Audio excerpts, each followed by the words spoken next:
पिछले दिनों आधारशिला साहित्यिक संस्था ने टीएस सेंट्रल स्टेट लाइब्रेरी में डॉक्टर राजेंद्र कुमार कनौजिया के काव्य संग्रह एक टुकड़ा चांद का और आधारशिला साहित्यम पत्रिका का लोकार्पण समारोह आयोजित किया गया। डॉक्टर राजेंद्र कनौजिया के काव्य संग्रह में जीवन के विविध रंगों में रंगी और पाठनीय 87 शानदार कविताएं, जिसमें जिंदगी के सफर के पहलुओं को बेबाकी से प्रस्तुत किया गया है। इस लोकार्पण समारोह में वरिष्ठ पत्रकार अरुण नैथानी ने डॉक्टर राजेंद्र कनौजिया के काव्य संग्रह एक टुकड़ा चांद का को रेखांकित करते हुए कहा कि डॉक्टर कनौजिया के काव्य रचनाओं में शब्दों को सहारना और भाव की अभिव्यक्ति का अंदाज इस काव्य संग्रह की खासियत है।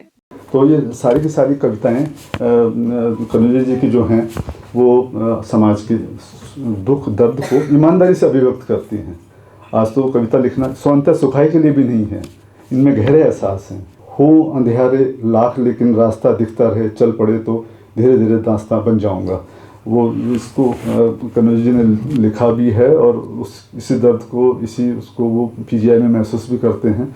लोगों की मदद करना, कई लोगों की मदद करते हैं, तो जो शब्द लिखते हैं उसको जीते हैं। जाने माने साहित्यकार एवं रंगकर्मी विजय कपूर ने अपनी उपस्थिति दर्ज करते हुए कहा कि डॉक्टर कनौजिया का ये काव्य संग्रह आने वाले युवा साहित्यकारों के लिए प्रेरणा को एक नजरिए के रूप में देखा जा सकता है। इस लोकार्पण समारोह में डॉक्टर राजेंद्र कनौजिया ने अपने काव्य संग्रह एक टुकड़ा चांद का से कुछ कविताओं को प्रस्तुत किया। इस कविता संग्रह में मेरी लगभग 90 से अधिक नई कविताएं हैं जिनको मैंने अभी फिलहाल में लिखा है।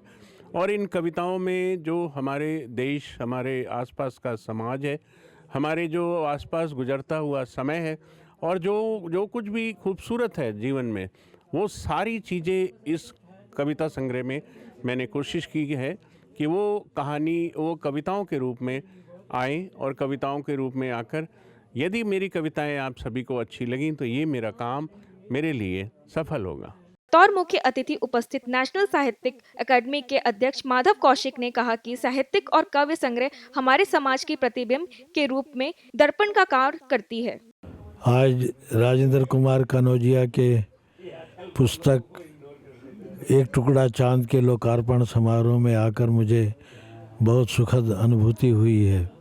आप सभी जानते हैं कि डॉक्टर राजेंद्र कनौजिया एक ऐसे रचनाकार हैं जो कवि भी हैं, कथाकार भी, उपन्यासकार, और इसके अलावा वो एक जाने माने कलाकार भी हैं। उनकी पेंटिंग्स के बहुत बड़े बड़े पुस्तकों के अलावा सभी भारतीय भाषाओं की साहित्यिक पत्रिकाओं के कवर के रूप में भी आई हैं।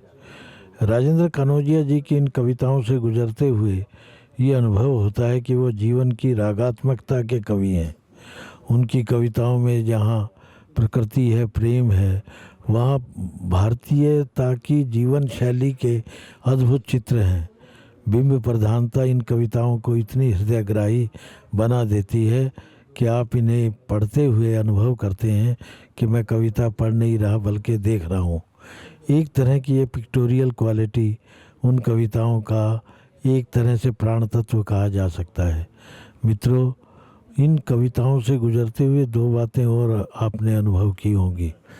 बहुत सारे हमारे रचनाकार यथार्थ का चित्रण करते हुए उनकी भाषा बड़ी कर्कश हो जाती है, लेकिन इन कविताओं की भाषा इतनी सृजनात्मक है कि पढ़ते हुए आपको लगता है जैसे कलात्मकता अपनी संपूर्ण ऊंचाई के ऊपर है।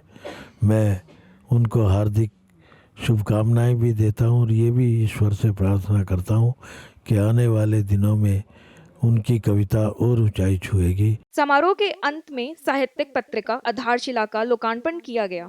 प्रधान संपादक एवं प्रकाशक डॉक्टर अनीता सुरभि इस अंक को सिनेमा जगत के महान अभिनेता धर्मेंद्र को समर्पित करते हुए कहा कि साहित्य जगत से इस अंक के जरिए स्वर्गीय धर्मेंद्र को एक श्रद्धांजलि के रूप में छोटा सा प्रयास है। इस तरह की साहित्यिक गतिविधियां युवाओं के लिए एक सार्थक पहल के रूप में अवश्य नजर आती है।